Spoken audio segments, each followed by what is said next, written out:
Our speaker this evening is the Most Reverend Edward K. Braxton, the Bishop of Belleville, Illinois.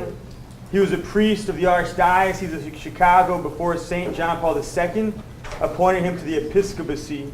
He has served as Chancellor for Theological Affairs to James Cardinal Hickey in the Diocese of Cleveland and the Archdiocese of Washington. He is the official theological consultant to William H. Sadleir, Inc., a leading Catholic publisher in the field of religious education. In addition to his ministry as Bishop of the Diocese of Belleville, the bishop is an active scholar.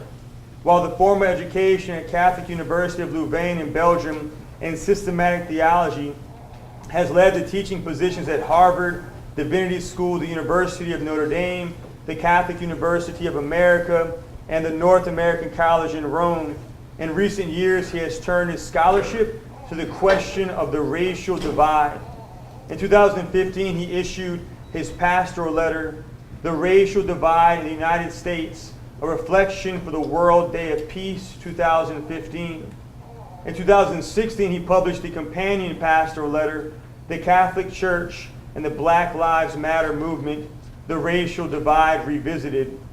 These were followed by Moral Leadership in Action, All Lives Really Do Matter, There Are No Minority Voters, and his Catholic University of America's address, The Horizon of Possibilities, Old Wounds Reopened. Since their publication, Bishop Braxton has lectured nationally, becoming a leading voice in the Catholic Church on the racial divide.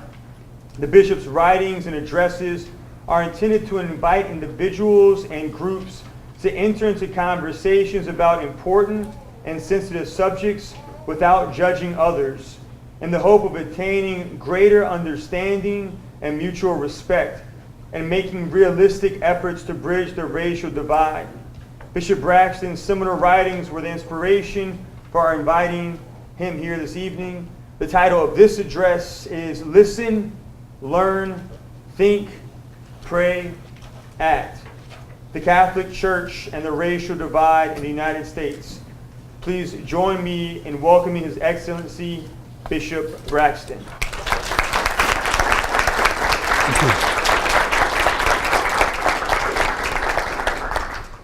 Peace be with you. Dear sisters and dear brothers in Jesus Christ, I am very happy to be with you this evening. I am very grateful to Bishop Munch, Bishop Duca, Father Johnson, Father Clark, as well as Franciscan University and the Commission on Racial Harmony to be with you. As you know, the title of my presentation is Listen, Learn, Think, Pray, and Act, the Catholic Church and the Racial Divide in the United States. You should all have in front of you a copy of the outline. We will be following that outline, only changing number 5. Number 5 should read, There are no minority Americans. Number 5 should read, There are no minority Americans. So let us begin. Part 1, Prologue, What If?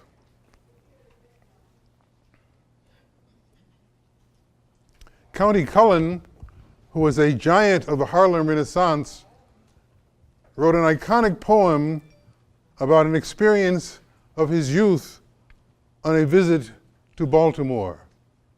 He wrote, Once while riding in old Baltimore, heart filled, head filled with glee, I saw a Baltimorean kept looking straight at me.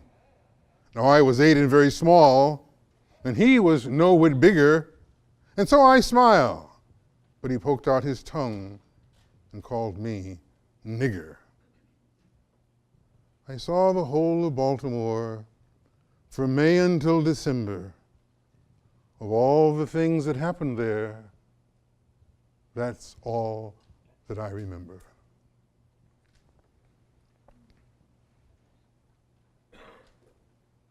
What if?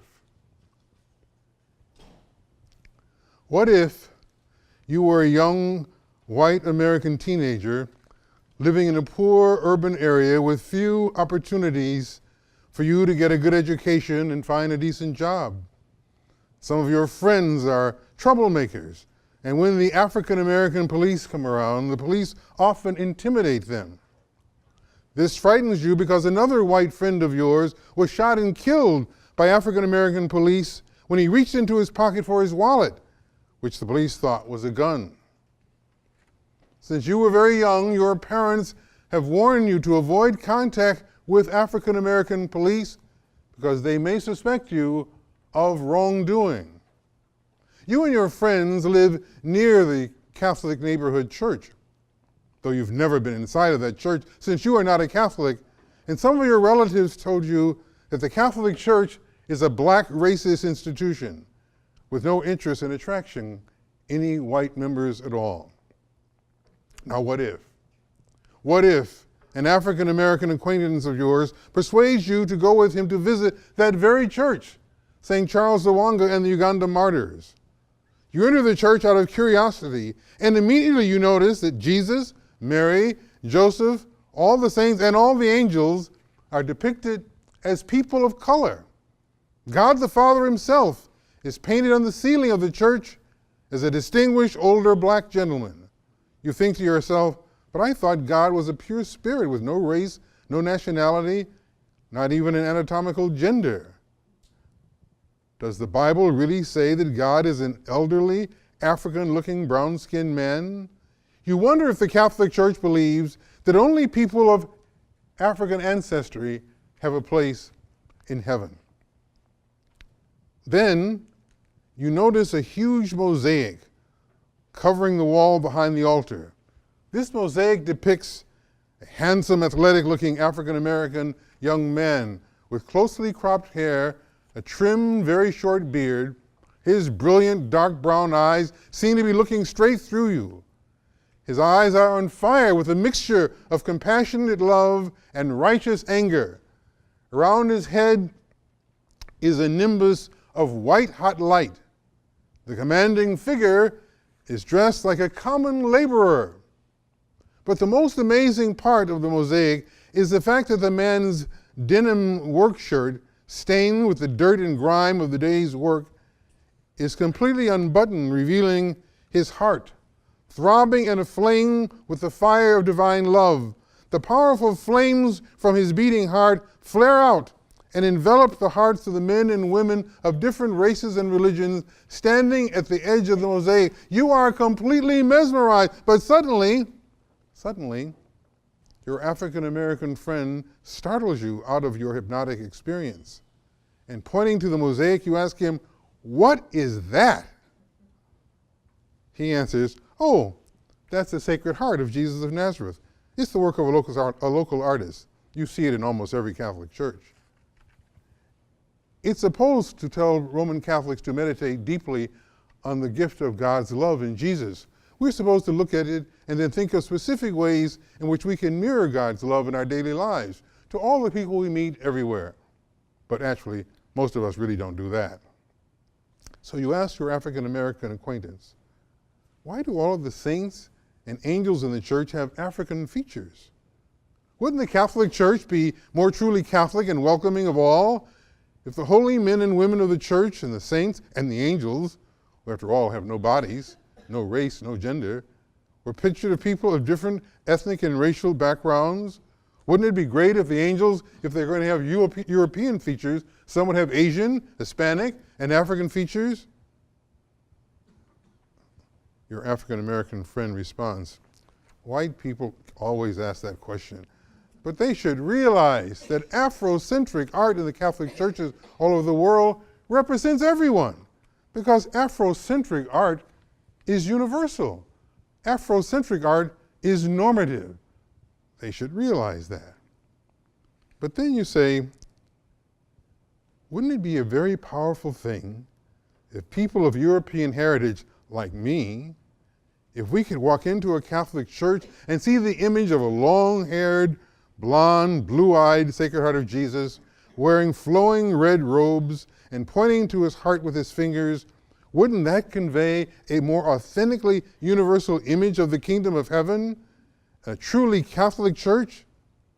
Your African American companion pauses for a moment as if in thought, and then he says, I don't think that's ever going to happen. I really don't. And you ask, Why not? Why not? Listen, learn, think, pray, and act. Part 2. If we are going to bridge the racial divide in the United States and here in Baton Rouge, if we're going to really make the work of the Commission on Racial Harmony bear fruit, and I'm so happy it is a commission on racial harmony and not a commission against racism, but a commission for something positive for racial harmony, I believe you must, as we all must, follow these fundamental imperatives. Listen, learn, think, pray, and act. Listen, learn, think, pray, and act. First, you must listen. You must listen. Listen to the voice of Jesus of Nazareth in the Gospels, the meditations on Jesus of Nazareth in the writings of St. Paul. Listen to his law of love. Love God with your whole being and love your neighbor as you love yourself, which is foundational, the law of love. Love God with your whole being.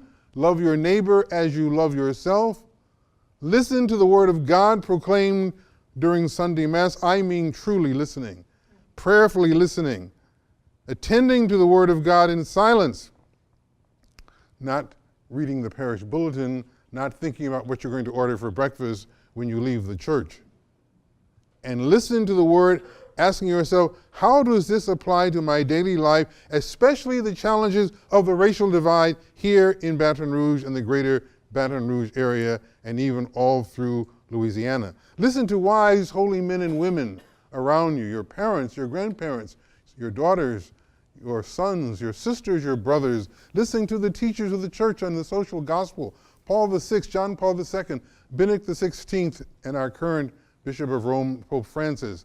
Listen to the members of your community and who have been crying out, asking for fellowship and peace and justice for so long. And listen to the voice of conscience deep within you, nudging you to do what is right and turn away from what is evil. Listen, learn. Authentic listening leads to true learning, not simply amassing information, but wisdom that comes from understanding, from standing under the experience of others.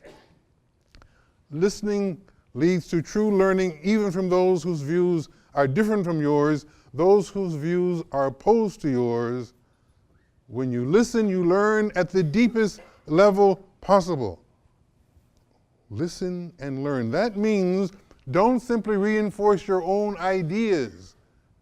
If you're fond of Al Sharpton, listen to Sean Hannity. If you love Sean Hannity, listen to Al Sharpton. If you are fixated on Fox News, turn to CNN. If you're devoted to CNN, look up Fox News and maybe listen to PBS for a change. Learn, listen and learn. And you cannot learn about this complex subject of the racial divide unless you read. Many people say to me after I give a presentation, Bishop Braxton, it's wonderful to listen to you because you know so much about this subject. How do you know that? It's pretty simple. Read, read, read. Listen and learn. And read things that are challenging. Take up a copy of Francis Fukuyama's new book, Identity, The Demand for Dignity and the Politics of Resistance. Listen, learn, and then think. Think. Think critically, not superficially. Think critically. Avoid rash judgments. Avoid superficial conclusion. Shun the opinions of those who do not think seriously about the issues of the day in the church and in society. Critical thinking means that you do not form your ideas just from a few headlines in the local newspaper, or just a few comments that somebody makes over coffee in the place where you work, or just some unthought out comment from a friend or even a relative, a parent or grandparent. Think critically. Ask hard questions. Challenge those whose thoughts do not seem to be well-founded. Listen, learn, think. a lost art in much of our society. Listen, learn, think, pray. You must pray. These are fundamental imperatives. Listen, learn, think. Now, by prayer, I mean really prayer. I don't mean rattling off a few our Hail Marys and Glory Bees. I mean prayer. Silent presence, being in the atmosphere of the divine. Unrushed praying of the Psalms. Meditating in the presence of the Blessed Sacrament. Careful reading of the Word of God. And not focusing primarily your prayer on gimme prayers. God, give me this. If you give me this, then I'll do that. God does not ordinarily fix the world. He equips us to have the gifts that we need to work to transform the world. And so gimme prayers are not a very good idea. God does not ordinarily break through and say, I will redirect Hurricane Florence away from the Carolinas out to the Atlantic. I will redirect Hurricane Katrina or Hurricane Rita away from Louisiana and out to the Gulf. God is not God the way we would be God if we were God. And God is not a large, elderly European man with blue eyes and blonde hair above the clouds. I didn't see him flying here today. But this is so important. When we pray, we must be praying to the God who is God. And God is not the being that fixes the world as a favor to us, but challenges us to do our part to be co-creators for the transformation of the world. God is not God the way we would be God if we were God. Pray alone and pray with others. Pray spontaneously and pray the formal prayers of the church. Pray with your children. Return to simple prayers before and after meals. Morning prayers and night prayers. I saw my mother and father pray their morning and night prayers every day on their knees into their 80s. What I saw them do, I still do. Pray. Listen, learn, think, pray, and act. Only with listening, learning, thinking, and praying are you ready to act by the power of the Holy Spirit. Only then are you able to discern and decide what you can and cannot do, what you should and should not do as a transformative agent here in the Diocese of Baton Rouge and the places where you live and work and travel beyond Baton Rouge and even beyond Louisiana. Do not count on me or any other so-called famous outside speaker to come here and tell you what you should do. I do not know what you should do. I can give you ideas to help you in your unique situation. I can provide insights, tools, points of reference. I will mention a number of books as I give this presentation.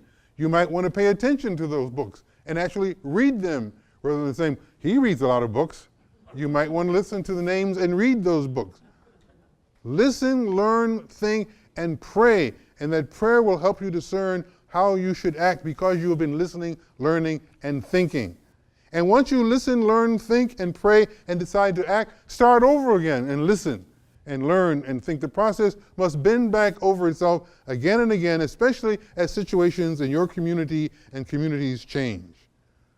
Listen, learn, think, pray, and act. Part 3, the racial divide in the United States. The racial divide in the United States. The tragedy of the European so-called slave trade that captured innocent, free human beings from West Africa and brought them to the United States and other parts of the Americas to be sold, bought, and owned as beasts of bondage to work on the lucrative plantations in the southern states is the fundamental original sin at the foundation of the United States.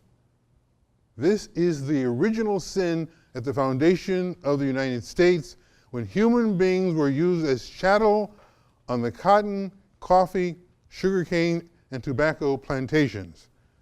If you don't believe it, read Edward Baptiste's book, The Half Has Never Been Told. The Half Has Never Been Told. slavery and the making of American capitalism.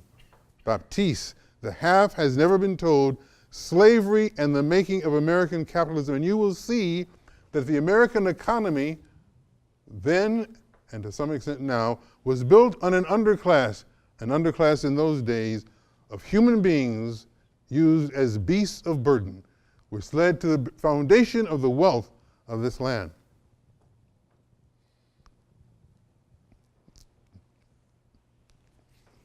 This original sin of buying and selling human beings reached its lowest point when the Supreme Court, very much in our news today, I was traveling when I would love to have been listening to every word of today's hearing.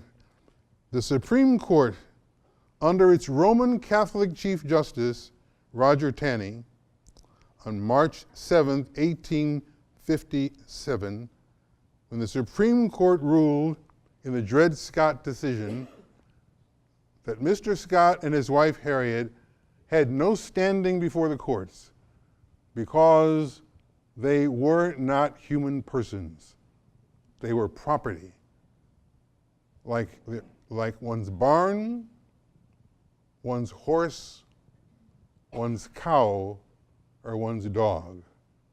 This is the ruling of our Supreme Court, the most odious ruling of the Supreme Court ever, rejected ultimately by subsequent amendments to the Constitution, but the vestiges of this ruling remain with us through the Jim Crow laws in the South, through the segregated neighborhoods of the North, through the segregated Catholic churches, North and South. The vestiges of that remain with us today, all the way to the year 2018.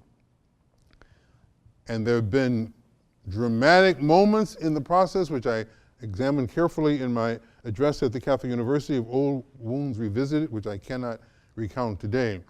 But in more recent times, this original sin and its many complex consequences, the shadow of this has become apparent in painful breaking news that comes out every day, news about the death of African American young men because of some altercation with representatives of the police. Listen, learn, think, pray, and act. Baton Rouge, like many American cities, large and small, has had its share of sad events that underscore the racial divide. Because of the national prominence it attained and the events that followed it, the death of Mr. Alton Sterling is particularly significant, and it was an impetus for the development of your Commission on Racial Harmony. I realize that you know this narrative better than I do, and you have many points of view about it. I share with you these points drawn from published newspaper accounts. On July 5th, 2016, Alton Sterling, a 37-year-old African American, was shot dead at close range by two white Baton Rouge police officers. The officers were attempting to control Mr. Sterling's arm, and he was shot after reportedly reaching for the gun in his pocket. Mr. Sterling had started carrying a gun a few days prior to the event, as other CD vendors had been robbed recently. He also said that Mr. Sterling, an eyewitness said Mr. Sterling was not the cause of the trouble. This was the owner of the store. He was not the cause of the troubles. During the situation that led to the police being called. According to the coroner, when Mr. Sterling died, he had a great deal of alcohol and several illegal drugs were in his system. The police officers involved were Howie Lake II, Blaine Salamini, and these two officers had both been previously investigated and cleared by their department for allegedly having used excessive force. It was 12:35 a.m. in the parking lot of the Triple S Food Mart. Mr. Sterling was detained by these two officers. This came about after an anonymous caller reported that a man was threatening him and was waving a handgun while in the process of selling CDs. The officers tasered Mr. Sterling for resisting several times, then forced him to the hood of a car and then to the ground. Officer Salmoni exclaimed, "He's going for his pocket. He's got a gun. Gun." Officer Lake pointed his gun and yelled, "Hey, bro.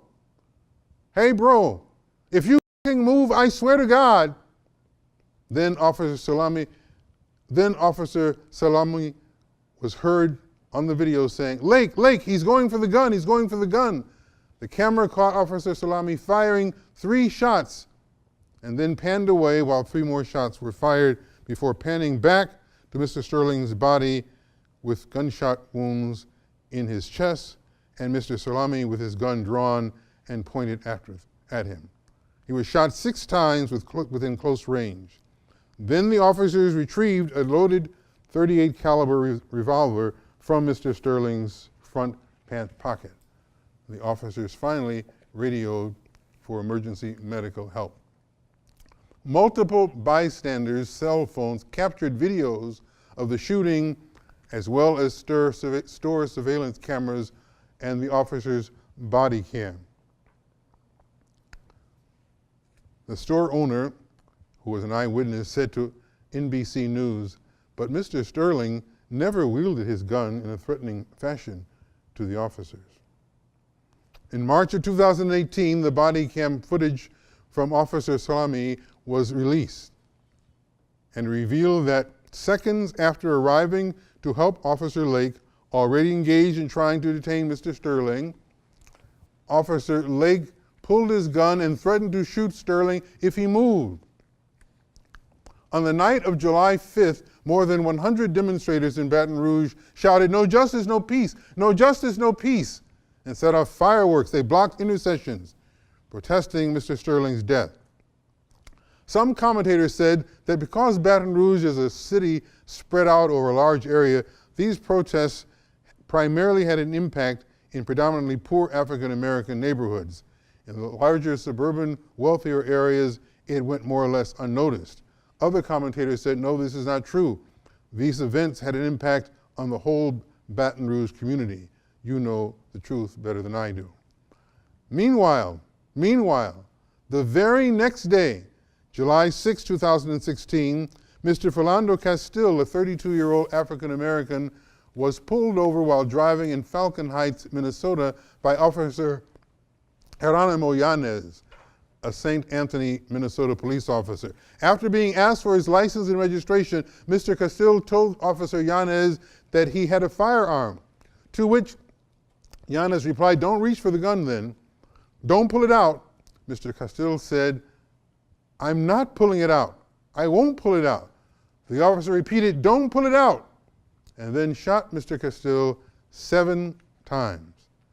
He was charged with manslaughter and later acquitted for all charges. Speaking shortly after the shooting of Mr. Sterling and Mr. Castile, President Barack Obama, who did not comment on the specific instances, he called upon Americans to do better. He said Americans should feel outraged at episodes of police brutality since they're rooted in long simmering racial discord. This is the racial divide. On July 7th, a protest in Dallas, Texas, relating to the shooting of Mr. Sterling and Mr. Castile was a peaceful one. But as it ended, Mr. Micah Xavier Johnson, an African American, opened fire in an ambush, killing 5 police officers and wounding 11 more, including 2 civilians. Mr. Johnson was then killed by a robot-delivered bomb. On July 8th, the United Nations Working Group of Experts on People of African Descent issued a statement strongly condemning Mr. Sterling and Mr. Castile's killing. Human rights expert Richard A. Sunga III, the chair of the United Nations Peace Panel, stated, "These killings demonstrate a high level of structural and institutional racism in the United States," adding that the United States is far from recognizing the same rights for all of its citizens. Existing measures to address racist crimes motivated by prejudice are insufficient and have failed to stop these killings. On July 9th, a protest in Baton Rouge turned violent, with one police officer having several teeth knocked out and 8 firearms, including 3 rifles, 3 shotguns, and 2 pistols being confiscated from the new Black Panther members, and the police ended up arresting 102 people. Professor Pernell E. Joseph, founding director of the Center for the Study of Race and Democracy at Tufts University, said, "The death of Mr. Alton Sterling and Mr. Philando Castile evoked the past spectacle of lynching, and that for change to happen, America must confront and acknowledge the long history of suffering of African American people." On July 17th, Mr. Galvin Long shot and killed 3 police officers and wounded several others in Baton Rouge. Mr. Long was killed at the scene during a shootout with responding officers. The shooting was linked to the nationwide tension over race and policing and the events surrounding the death of Mr. Sterling. The United States Department of Justice opened a civil rights investigation on July 7, 2016. On May 2, 2017, it was announced that the department would not bring charges against the 2 officers who killed Mr. Sterling. After the Department of Justice announced that it would not charge the 2 officers, Louisiana Attorney General Mr. Jeff Landry announced that the state of Louisiana would begin an investigation. In March 2018, Mr. Landry's office announced it would not bring charges against the officers, stating that they acted in reasonable and justifiable manners. On March 30th, 2018, Officer Salamoni was fired for violating the use of force policies, and Officer Lake was suspended for 3 days for losing his temper. The Washington Post stated, Mr. Sterling's was one of 122 African Americans shot and killed by police in 2016. African American men once more are shot and killed, shot to death by white police officers, and once again the incident has been recorded on a cell phone camera. Once again, the available evidence, not conclusive but persuasive, suggests that the shooting was unwarranted. Americans once again are watching the shuddering images of a man's death in horror, in disbelief, indignation. Demonstrators, mainly African Americans, fueled by a potent sense of injustice, are once again chanting in the street, "Hands up, don't shoot. Hands up, don't shoot. Black Lives Matter." The story of the death of these 2 men, these are simply the stories of dozens and dozens and dozens. The iconic narrative, not the first, but the iconic one, of course, was the death of Mr. Michael Brown Jr. in Ferguson, Missouri, 2 years earlier in the year 2014. Just in recent days, in Dallas, Texas, on the 6th of September, we learned of the death of a man of color, Mr. Botham Jean, who in his own apartment in Dallas, Texas, was shot and killed by a 30-year-old policewoman, Amber Geiger, who said she thought she was entering her own apartment and she thought he was a burglar. And she was shot and killed in his own home. Gives a new meaning to walking while black, driving while black, sitting at home while black. She has since been relieved of her position on the police force. Today, and beginning last week in Chicago, we are witnessing the murder trial of former police officer Jason Van Dyke, who has been charged with the murder of Laquan McDonald, 17-year-old Chicagoan who was shot and killed on October 20th, 2014. The police officer shot at him 16 times, half of the times when he was already on the ground. He had been wielding a knife, but walking away from the police officer. Chicagoans who monitor the situation say, you can be sure no police officer will be convicted of murder for killing a person of color, not a white police officer for sure. The issue here in the African American communities around the United States, where I have visited many times, is not that young African American men do not break the law. Many young African American men break the law. They commit minor crimes, they commit serious crimes. They commit violent crimes, some of which deserve conviction and serious punishment. The issue here is young African American men should not be charged, arrested, convicted, and executed on the street. That's the issue. That's the racial divide. To make that point clear, think of this case.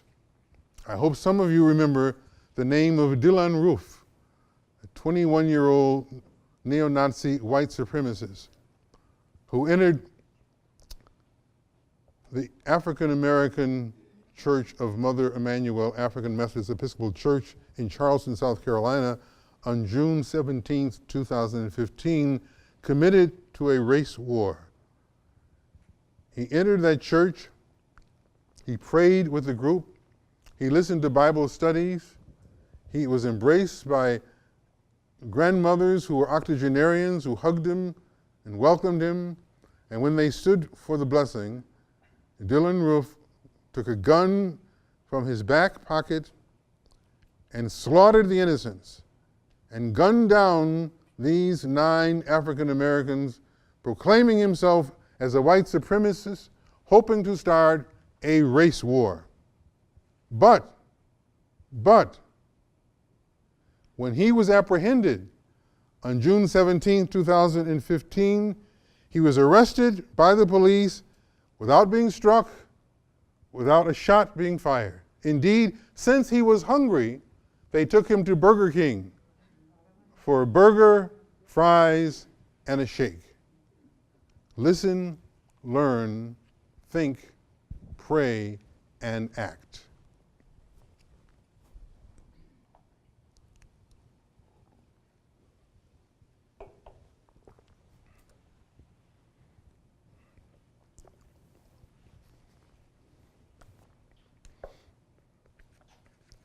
We all know here in the United States, our neighborhoods are generally made up of people of similar racial, economic, cultural, and sometimes religious backgrounds. This is true of most church congregations as well. Most American Catholic parishes have very few or no African American members. Significantly, more and more Americans of different races work, socialize, and recreate together. Indeed, the number of biracial marriages continues to increase. Very few people seem to acknowledge that President Barack Obama is the product of a biracial union. However, the majority of Americans do not have significant numbers of intimate friends of different races, whose homes they visit, with whom they vacation, and with whom they share their most personal feelings and the major truths of their soul space.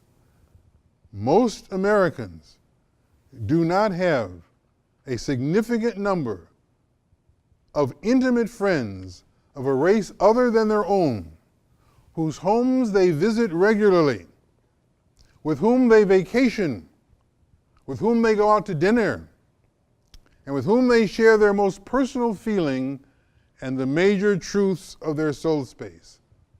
This is the racial divide.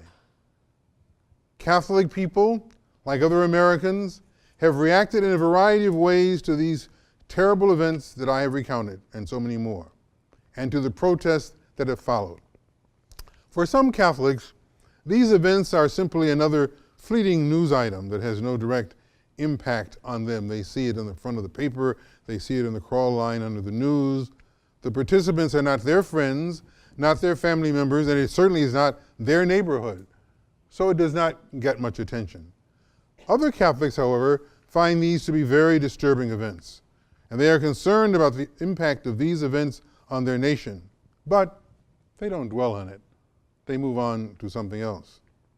For still others, there are feelings of anger and frustration about the cries of white racism, the criticism of white police officers, the attack on the judicial system, the disruption of normal life by protesters, and the destruction of property by vandals. As one Catholic expressed to me in a note several years ago, Bishop, slavery and racism are things of the past. They are over and done with. Those people, those protesters should stop complaining. They should obey the law, follow the orders of the police, pull up their pants, take out their earrings, get a job, and get on with their lives.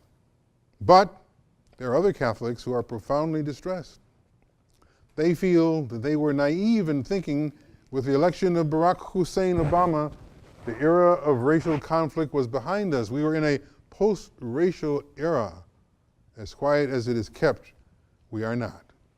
Listen, learn, think, pray, and act. I will pass over in silence the fact that I too have had several Me Too experiences like the ones I have been describing, both as a priest and as a bishop. I do not speak of this as an observer, but one who has had existential experience. Listen, learn, think, pray, and act. Part 4, the Catholic Church and the racial divide. The Roman Catholic Church and the racial divide.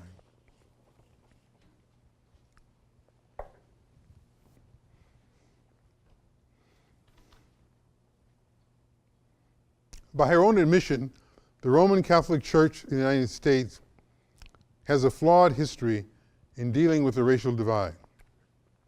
Many students studying at your Franciscan University here would be surprised, even shocked to learn that Catholic institutions and religious communities were on the wrong side of history. Religious communities owned free human beings brought here from West Africa and enslaved on the plantations. John Carroll, the first Bishop of Baltimore, owned enslaved free human beings on his plantation. The Jesuits at Georgetown University owned enslaved free human beings and sold 300 of them to Catholic families here in Louisiana to build the buildings at Georgetown University and named buildings for the Jesuits who did it. Only in recent years, under the leadership of their lay president, John DeGioia, has this been acknowledged. And the current president of the university has sought out the descendants of those families and given them scholarships, offered formal apologies, took the names off the buildings, created numerous programs to bridge the racial divide at Georgetown University, worked hard for the diversity in the faculty, brought me and others in to speak, and continues an ongoing aggressive program to acknowledge the fact that while this horrible past cannot be undone, the present and the future can be better. But how can it be? How can it be that the bishops and the universities of the past did not forcefully condemn human bondage as contrary to the gospel of Jesus Christ? It would be difficult for young students at Franciscan University to understand that there were even Catholic authors who wrote tracts in defense of the slave trade, and that even a Catholic bishop, Bartolome de las Casas, was involved among the first in developing the transatlantic slave trade, which he later regretted. The church did not vigorously oppose the apartheid-like Jim Crow laws in the South.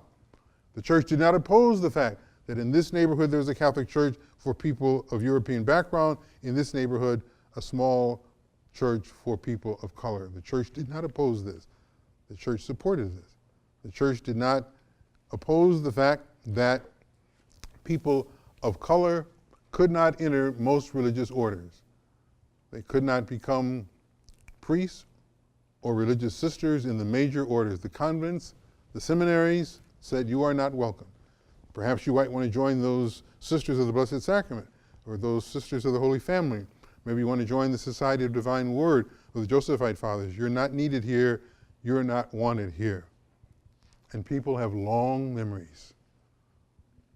People have long memories The wounds of the past are not healed by a brief gesture, a pastoral letter, a prayer service. People have long memories.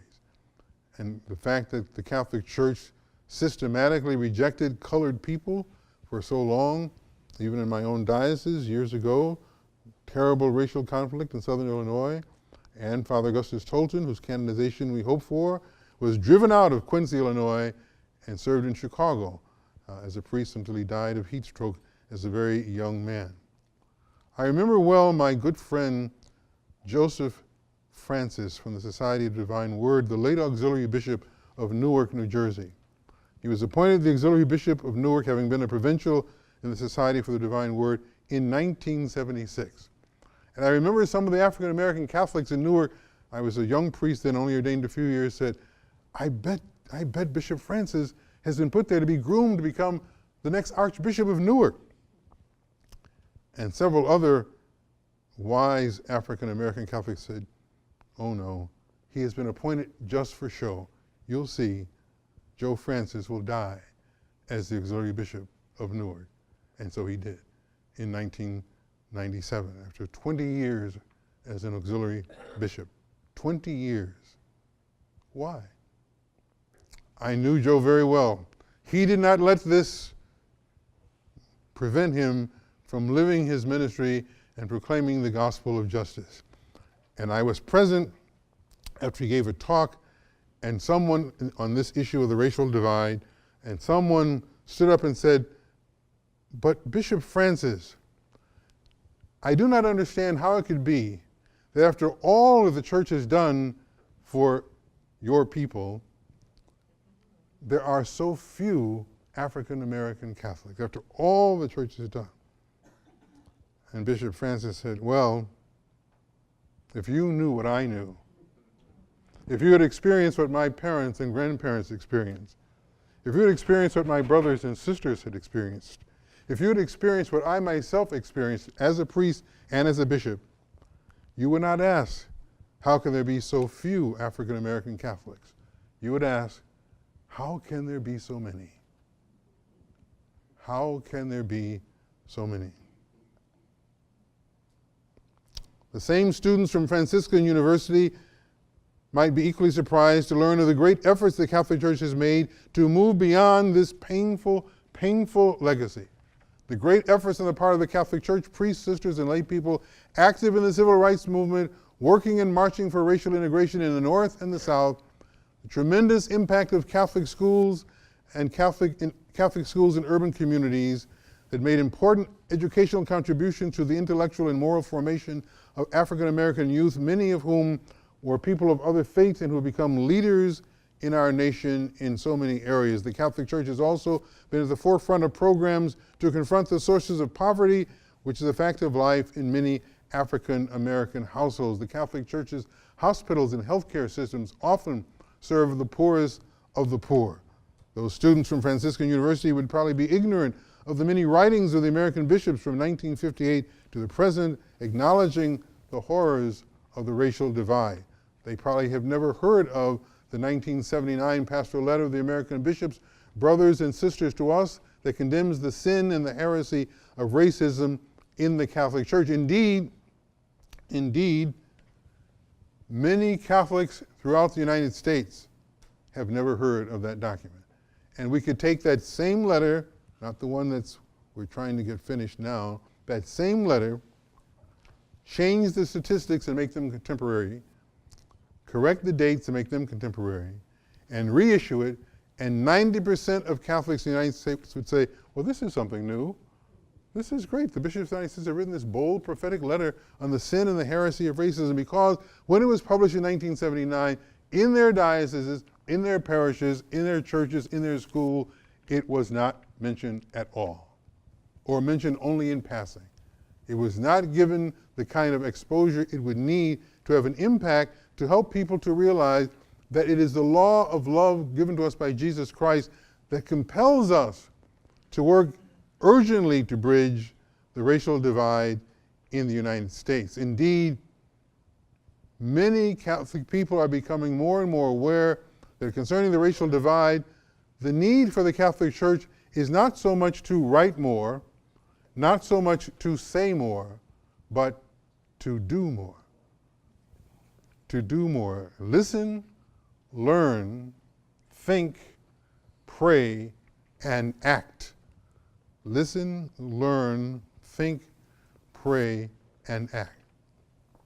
In the United States, there are about 68 million Catholics. We're not in church on Sunday, forget that, but on paper.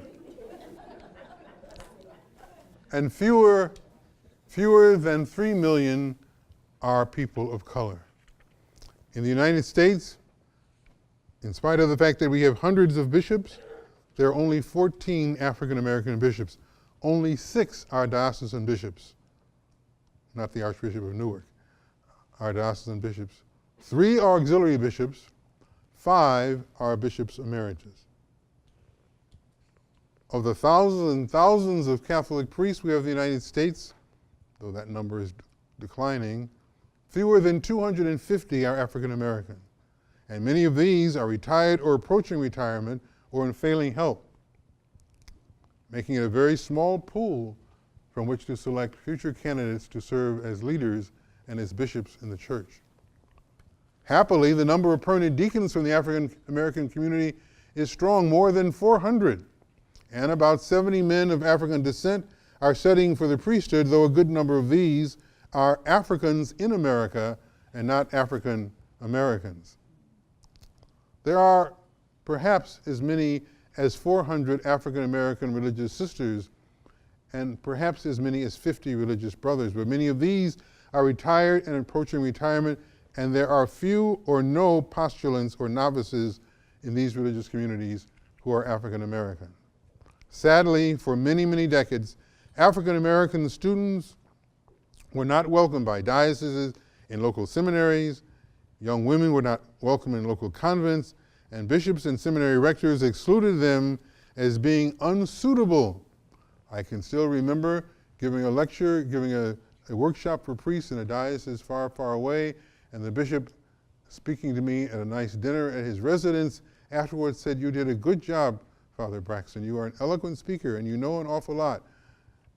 You have a lot of abilities. We could even think about you as a future bishop, but your people are not made of Episcopal timber."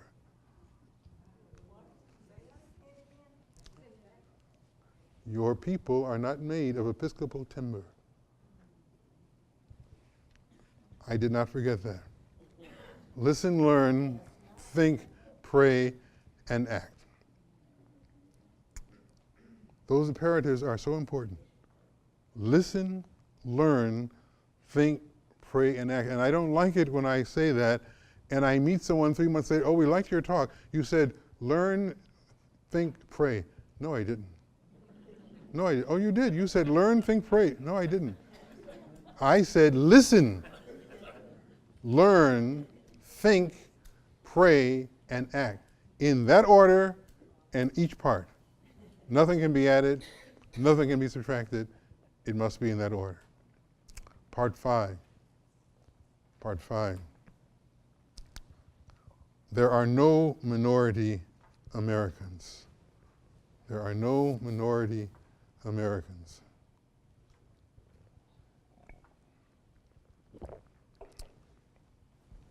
How many of you are members of minority groups? Don't raise your hand.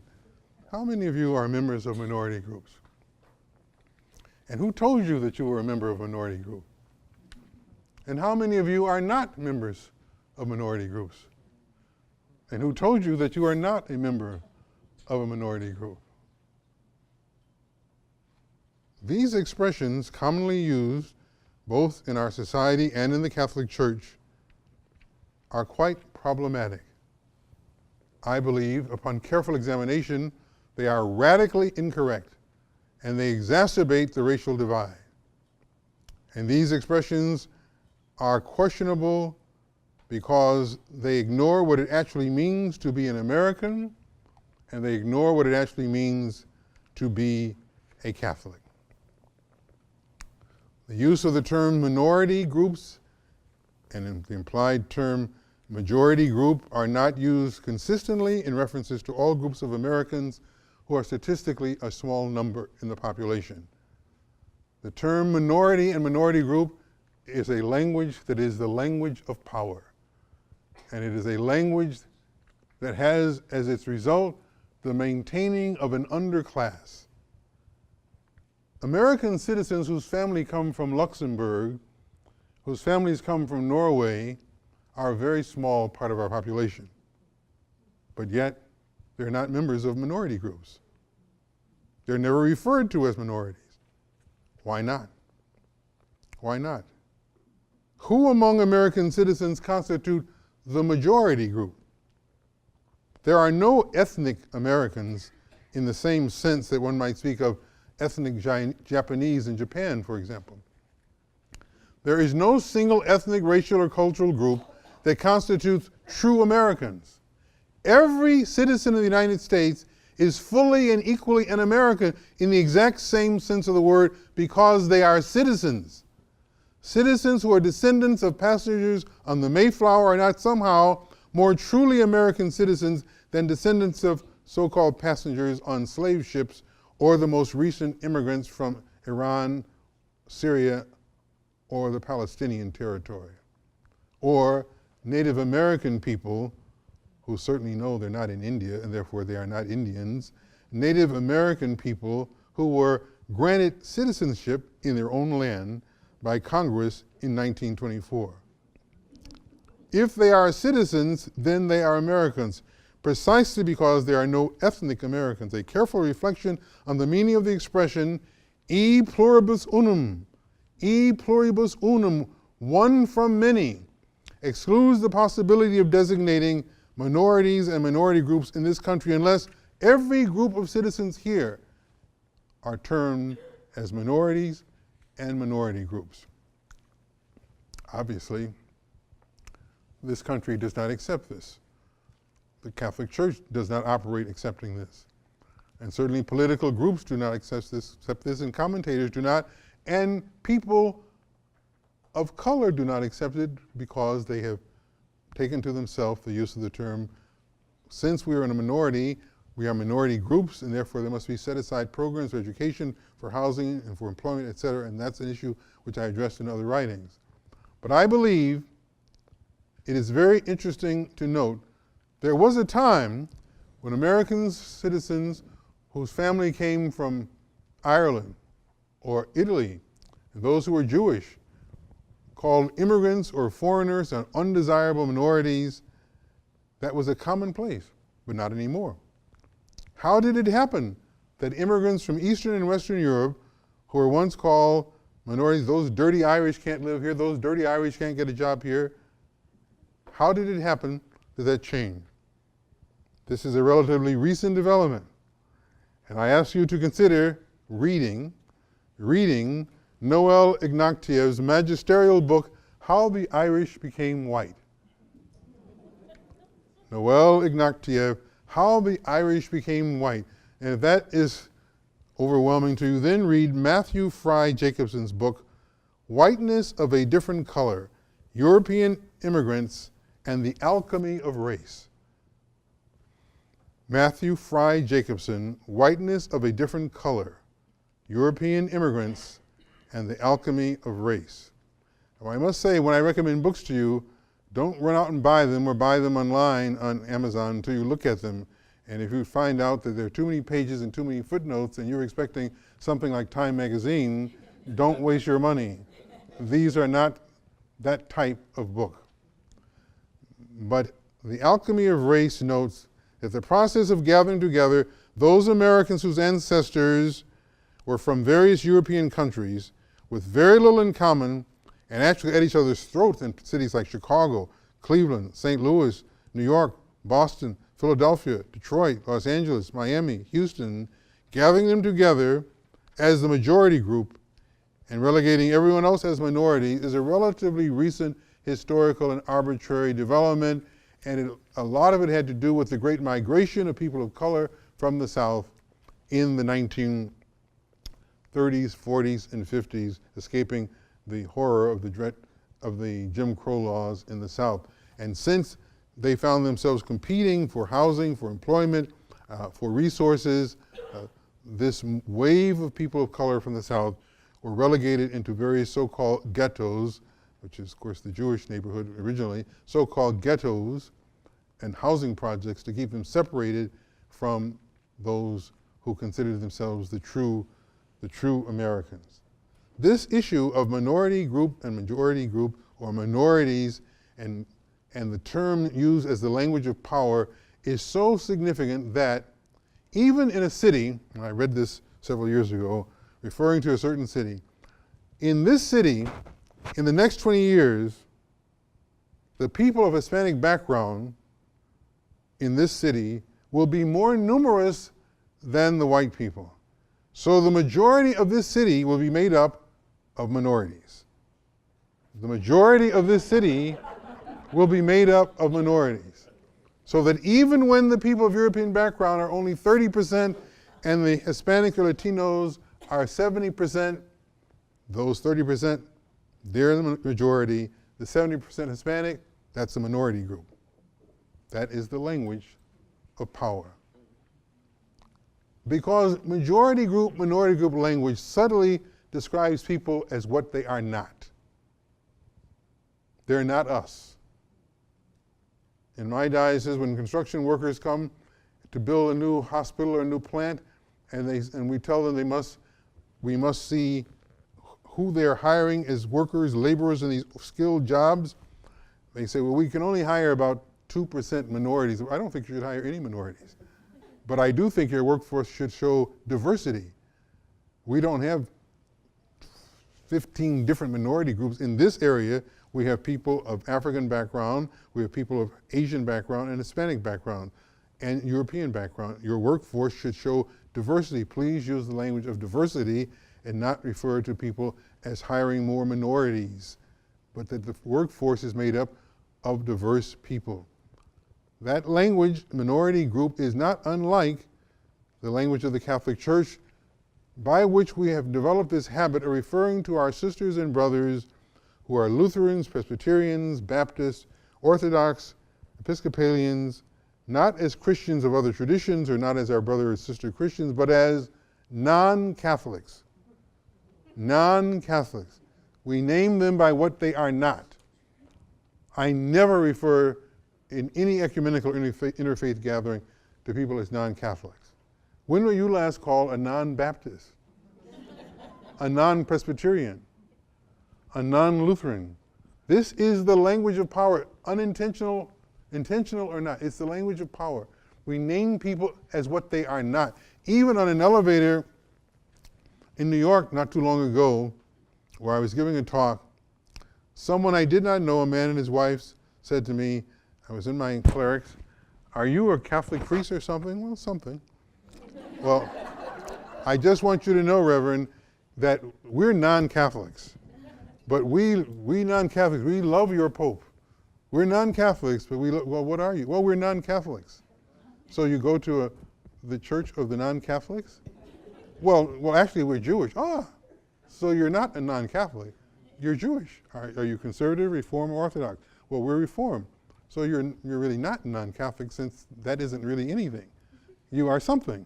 You are faithful members of the Jewish tradition, which of course are our elders in the faith. And they looked at me in total amazement. They said, well, we were never told that we weren't non-Catholics, but you should have known that you weren't non-Catholics. Now, of course, in the Jewish tradition, they have their own language question of being Jewish and being Gentiles, but we'll pass over that in silence. Significantly, we must recall that the majority of the world's population is not made up of people of European origins. And current demographic trends indicate that in the decades ahead, Americans of European heritage may well become the statistical minority in this country's overall population. And that's certainly already happening in certain dioceses, like the Diocese of Phoenix or the Archdiocese of Los Angeles, where the Spanish-speaking people, Hispanic background, are growing rapidly. Now, it's important for me to acknowledge that I know I'm proposing something that maybe you've never heard. What I'm really proposing Those of you who've read the history of philosophy or the philosophy of science may know the name Thomas Kuhn and his landmark book, The Structure of Scientific Revolution. And in that book, Thomas Kuhn explains what he calls a paradigm shift. How, for example, people who deal with cosmology had to accept the fact that Ptolemy, the Egyptian astronomer Ptolemy, who thought the Earth was at the center and everything moved around it, that worldview had to give way to Copernicus, the Polish Catholic astronomer centuries later, who said, no, the sun is at the center and the planets move around the sun. That's a paradigm shift. They were forced to change their model by which they viewed the world to something that accommodated it to the reality. To go from referring to people as non-Catholics and minorities requires something like what Thomas Kuhn describes in The Structure of Scientific Revolution as a paradigm shift. And I know that no matter how many times I say this, and no matter where I say it, nothing will change. I've spoken many times and made reference to this, and even those asking questions said, well, Bishop, this was a wonderful talk, but I would like some ideas. What can we do to reach out to the minorities in our neighborhood? What can one say? What can one say? So, what I'm sharing with you about this question of no minority Americans is not a matter of political correctness. Words are conveyors of meaning. They have a great power for good or evil. Is it asking too much for a nation that proclaims itself to be a pluribus unum, one from many, to affirm that, in truth, there are no minority-majority groups in this country, because we really and truly are one. We really and truly are one, and this is the kind of thing that I hope your commission on racial harmony is aware of. We are simply Americans, proud of our amazingly diverse, truly diverse backgrounds, language, culture, history, faith, our amazingly diverse backgrounds, but we have every right to expect, even to demand, to be treated with equal dignity by the law enforcement, by the courts, and in the public square, and by our churches. Every single American has the right to expect and to demand to be treated with equal dignity by representatives of law enforcement, by our civil courts, in the public square, and by the Catholic Church. Listen, learn, think, pray, act.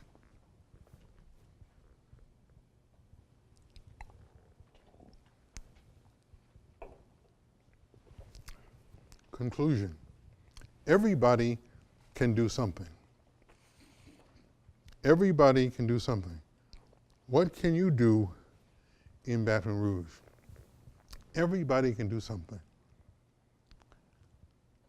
When I was teaching at the North American College in Rome as a scholar in residence, I went to India, where I had a chance to be with now St. Teresa of Calcutta, who I had met in Australia and who I had met in the United States.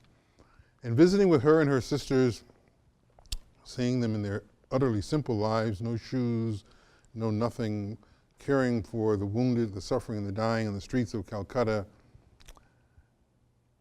I shared with her what I had read in an article in an Indian newspaper before arriving, an editorial that said, everybody loves Mother Teresa, but really, she's not accomplishing very much. She is not changing the caste system in India, which keeps people divided in different strata. She's not changing the economic system in India, which maintains the majority of the people as underclass. She's not changing the hygiene system, which leads to the spreading of illness. She's not doing anything to diminish the birth rate in India. She is not changing the competition between the different faith traditions in India, which leads to so much violence, going all the way back to the violence beginning at the time of the great Mahatma Gandhi and the emergence of the split between India and Pakistan. She's really not doing very much. And Mother Teresa of Calcutta said, well, I wasn't a bishop then, well, Father, you're right. My sisters and I aren't doing very much. We don't have the power to change that social structure. We don't have the resources to provide food and shelter for the millions who are dying on the street. We don't have the support of the governments around the world, to undo the caste system that causes so much suffering, or to protect women from so many indignities that are part of life in India. But Father Braxton, my sisters and I, do you know what we do? We do what we can. We do what we can. Everyone should do what they can, and no one should throw up their hands and say, since I cannot transform the whole of America into an idyllic community of unity, since I cannot change the hearts of everyone, the conversion of hearts to uproot racial prejudice and gender bias and the like, since I cannot undo the economic structure that maintains an underclass, since I cannot purge the airwaves from foul language, even people in public life using crude and foul language, since I cannot do that, I won't do anything. I won't do anything. I won't do anything in my diocese. I won't do anything in my parish. I won't do anything in my school. I won't do anything in my family.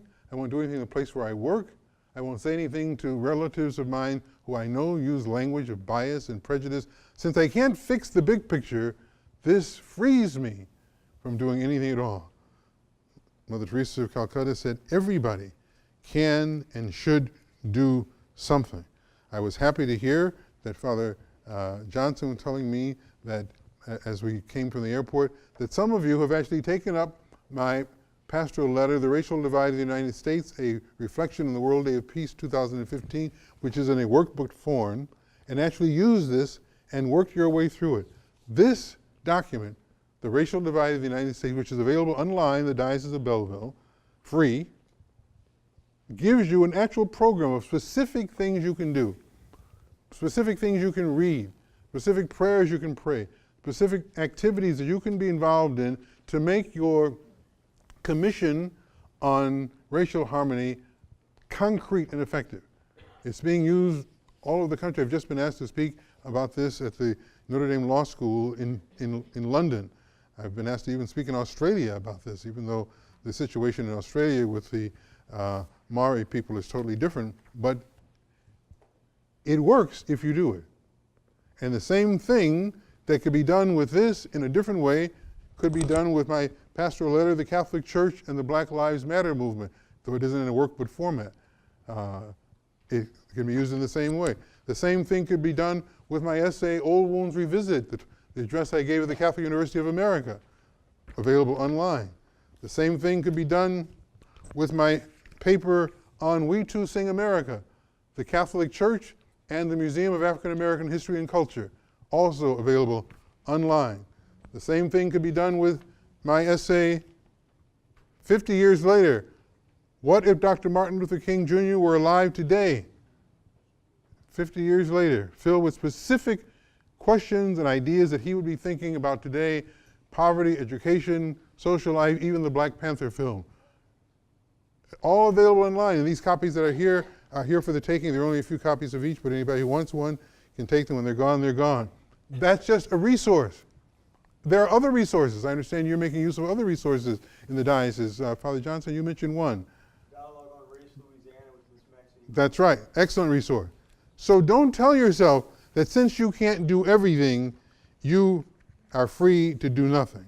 Everybody can do something. Listen, learn, think, pray, and act. I hope that this is not to you just a long talk.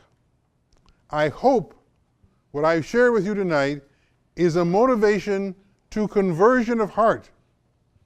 That's where it changes. And the priests, the deacons, the sisters, the brothers, and the lay leaders must lead the way.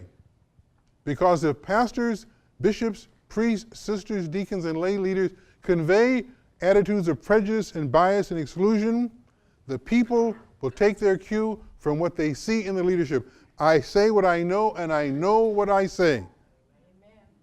I say what I know, and I know what I say. So we must conclude. Everybody can do something.